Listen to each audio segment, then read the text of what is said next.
ரிஷப ராசிக்காரங்களுக்கான ஐப்பசி மாத பலன். ரிஷபராசிக்காரங்க பார்த்தீங்கன்னா இந்த காலகட்டத்தில் மனம் விரும்பிய ஒரு பொருள் வாங்குவோம். குறிப்பாக என்னன்னாக்கா வீட்டில் கலைநயம் உள்ள ஒரு உண்டியல் வாங்குறது, இல்லை கலைநயம் இந்த காசு வைக்கக்கூடிய அந்த பாக்ஸ் வாங்குவது, இந்த மாதிரியான ஒரு விஷயத்த நிறைய பேர் ரிஷபராசிக்காரவங்க. இந்த காலகட்டத்தில் கடன் என்பது ஏற்படும் சூழ்நிலைகளால் சில சிறிய கடன் என்பது ஒன்று வாகனத்துக்காக எடுத்த முயற்சியில் கடன் இருக்கலாம், இல்லைனாக்கா ஒரு கடனை அடைக்கிறதுக்கு இன்னொரு கடனை வாங்கக்கூடிய சில வாய்ப்புகள் எல்லாமே உருவாகும். இந்த காலத்தில் என்னக்கா பேச்சில் பார்த்தீங்கன்னா யதார்த்தம் தெளிவும் இருக்கும்.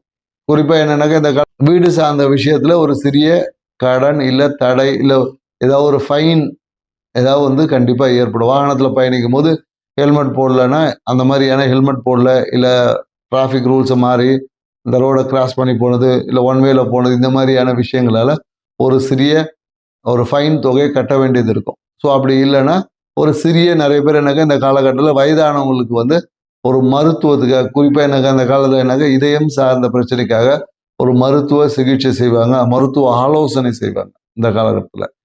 ஸோ இந்த மாதிரி இருக்கும். ஏன்னா இந்த காலத்தில் சிறுநீரக தொற்று என்பது கம்பல்சரியாக இருக்கும். ஸோ அதனால் தண்ணியை நல்லா குடிச்சிக்கிட்டீங்கன்னாவே உங்கள் வாழ்க்கையே சிறப்பாக இருக்கும்.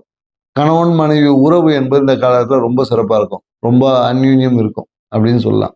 அந்த யாரை நம்பியும் இந்த தங்க நகை இரவல் வாங்குவது கூடாது. ஏன்னா தீராத பிரச்சனை என்னன்னாக்கா எங்கேயாவது ஒரு நகை தொலைஞ்சிருக்கும், அதுக்கு நீங்கள் தான் காரணம் சொல்லி உங்கள் மேலே பழி வருவதற்கு வாய்ப்பு இருக்குது. ஸோ கவனமாக இருங்க.